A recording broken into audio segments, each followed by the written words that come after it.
Hey everybody, so yeah, the usual, long time no talk. I made a commitment to a few people to try and record a couple videos over the Easter weekend because I live in a predominantly black Christian country and no school on Good Friday or Easter Monday, so I have an extended weekend. I figured I'd try and knock out a few videos. I am by no means promising to keep this up in the coming weeks because April is going to start and my exams are at the end of April to the beginning of May. So yeah, take what you get now because there won't be any. However, this summer I should have a lot of time so you can see my loveliness. Okay, I'm going to try and get back in the swing of things with something that I saw that was pretty simple and wouldn't require too much thinking or pre-planning to record this video, and that was a tag. I've seen it called the plus size tag, I've seen it called the big girl tag, I've seen it called the fat chick tag. Just so I don't offend anybody, I'm going to stick with plus size. That might still piss some people off, but deal. Okay, let go. As usual, questions are on my phone. Y'all can accept me to remember these things. Here we go. Number 1. What do you classify yourself as? Curvy, fat, thick, plus size, heavy, ample, or fat, pretty hot, and tempting? Okay. For the purposes of purchasing clothes, I am plus size because I'm not Mrs. and I'm not juniors and I'm not kitties. So since they got a label to rack something, I'm plus size. What would I call myself otherwise? I do have a tendency to do the chunky chick defensive mechanism, which is I might call myself fat before you call me fat if I'm around broomsticks. However, yeah, I think I call myself a chunky chick. So none of the above. I don't necessarily say I'm thick. People say I'm thick. I think once you're bottom heavy, you get called thick unless the people want to be all nitty gritty. She ain't thick, she fat. Look how it jiggle. I don't give a damn. I call myself chunky chick. So that's what it is. Number 2, what is your body shape? Hourglass, spoon, rectangle, triangle, pear, or apple? And they list out what all of these entail as far as where your chunky chickness is positioned. So I'll copy and paste this onto here if you want to look at it.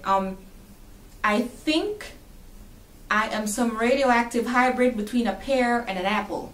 Apple? I'm bigger on the bottom than I am on the top, and I've noticed that now more dramatically with the weight loss because the hips not really shifting much. However, I do have some lower tummy poochness, so I guess the apple is there. So I'm a papple. Yeah. Number 3, are you comfortable or happy at your current size? What is your positive as a plus size person? Am I comfortable or happy at my current size? No. That's why I have a weight loss channel. I wasn't comfortable or happy in January of last year. I'm still not comfortable and happy. What is my positive as a plus size person? You get the front seat in the car because ain't nobody want to squish up with you in the back. There we go. And that works because I'm tall, so I always get shotgun. There we go. Next. Would you like to lose weight, and if so, how much? And what is your negative as a plus size person? Yes, I would like to lose weight. Yes, I'm currently losing weight. How much? I don't know. I would tell y'all a number now, but that would spoil it for the next video. Let's just say I haven't lost all that I want to lose.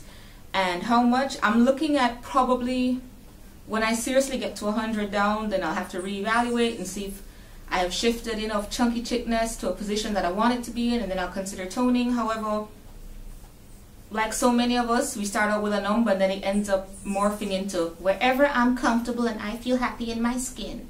So that's what I'm going to tell you. There's so many negatives of being a larger person. Number 1, health. You're just more likely to have some issues. 2, no matter how much you go out there and you say I'm fat and I'm fabulous and I love myself and I'm a big girl guru and look at me shop and blah blah blah, there is some part of you that will realize at some point that that cute peplum skirt didn't come in your size and it might shake your self-confidence. So a lot of us, I'm not saying there aren't genuinely confident people out there who are perfectly happy with the rolls and the jellies, but many of us, myself included, may put it off as false confidence because yeah, there is some part of you that wishes you were either slimmer just for appearance sake, or slimmer you didn't have your health issues, or you didn't stand out in a crowd. That is my big thing, because I'm already tall, I'm already yellow, I mean, I already wear glasses, I already have braces, I'm a nerd by profession. You don't need to have all of it going on at once. And that was one of my things with being a big girl. Like, I don't want to stand out in the class as that annoying chick who asks the questions, who is yellow, who is too tall for anything out here, and she fat. Damn. There's that. There's reproductive issues as a woman. I'm not sure how it works in guys, possibly. But I know as a woman, your chances diminish the bigger you get. Of course, it's not foolproof. It only takes one swimmer and one egg. However, it can lead to hormonal imbalances with your PCOS and whatnot, and that can make conceiving harder. Social stigmas, yes, you can say you don't give a damn what anybody says, but that's not going to stop them from looking at you and you potentially wanting to knock them out and ending up in prison, and you're too cute for prison and all of this good stuff. So the social stigma attached with being fat, and it just reduces the stress in your life. It's one less thing that's in your bucket list. It's one less New Year's resolution, and we all sick of hearing about them. So yeah, I'm gonna move on. Okay. Number 5, what is a fat thing that you do that is funny? Example, breathe heavy or sweat profusely. Those ain't funny. Those aren't funny at all. A fat thing that I do that I think is funny? I don't think any fat things I do are funny. I really don't. What are fat things? Okay, sweating profusely. It's hot, but I don't think I sweat profusely. Breathing heavily. I don't do things that make me breathe heavily in public. I guess if I'm on the treadmill, but I don't have that breathing like I got bacon in my back pocket, breathing hard type of, yeah, I don't have one. To be perfectly honest, oh, I lost the question. I don't have one. Okay, number 6. What is your plus size pet peeve? Plus size pet peeve. I think many people are going to share this. And it's a matter of opinion, but whatever, because I know I wear things that people might think you're too fat for that. However, when 4 out of your 6 rolls in your pack are hanging out, you probably should have shopped in that plus size that I spoke of instead of Mrs. Or if you were a Mrs. and you're juniors and you became a not juniors, maybe you should have retired it or given it to a juniors. There's that. Within this community, there is some shade, let's call it that. Let's call it shade that is thrown around within the weight loss community, especially when persons are dual weight loss slash fashion gurus slash general vloggers. There is some hating. Yeah, I hate that word, but there's hating and there's haters and people who always feel as though they're being hated on.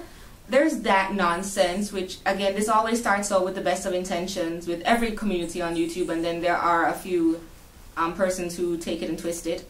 Beyond that, I don't enjoy persons who are one onion ring away from full-blown chunky chick status, or they're already chunky but they're one onion ring or one packet of ketchup or one Skittle away from being, you should probably work on that status, but they got all the stuff to say about the bigger person. Mildly, slightly bigger, but they got all the stuff to say. Now when you got your big toe on the inside of the fat camp gate, you probably shouldn't be talking about the people at fat camp. Just a thought, especially when you come on YouTube and you talk about persons who are slightly bigger than you and that you're fantastic and you're wonderful. The camera already added the 10 pounds, so guess what, boo? You in a cabin.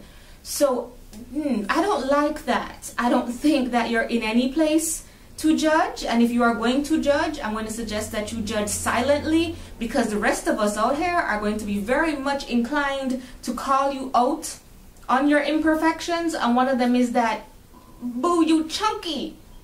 Real chunky. Just because you think that your waist is all of 2 inches smaller than your bust doesn't mean you're not chunky.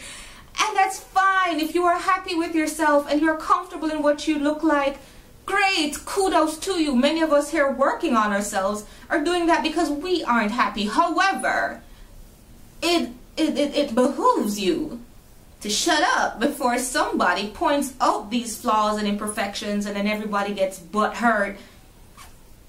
I mean, can't we all just get along a little bit? Beyond that, yeah, I don't like tight clothes on big girls. However, I wear leggings 24/7 because I don't have a pair of jeans that can fit me now. So I can't say much on that. Shrinking people or persons who know that you're losing weight are going to judge you or say something to you because you're eating something that they would not deem on their program. Now, there are various programs. For example, Plussize Kimonica does low carb. Okay, Diva Slims Down did low cal, then she did low carb. I do low cal because I like carbs. Okay, now if I was to put out a video of what I eat for the day, as some of these women have done, persons are going to jump on the bandwagon with, no, you have to eat carbs because then you're going to go into ketosis. Now bear in mind, these people probably had to look up ketosis for themselves before they decide to throw ketosis at somebody. Don't be tossing ketosis out there when it's the one biological term you know. But beyond that, people's bodies react differently. And even if their bodies were going to work amazingly if they ate nothing but steaks and ate all the carbs and ran for 6 hours a day, it doesn't matter. It's what they want to do. So from one plus size chick to another plus size chick, stay in your plus size chick lane. We're not all losing the way you are going to lose or the way you think you're losing. And the interesting thing is, at some point, your behind is going to get stalled. And once you do stall, you're going to have to change it up too. And guess what?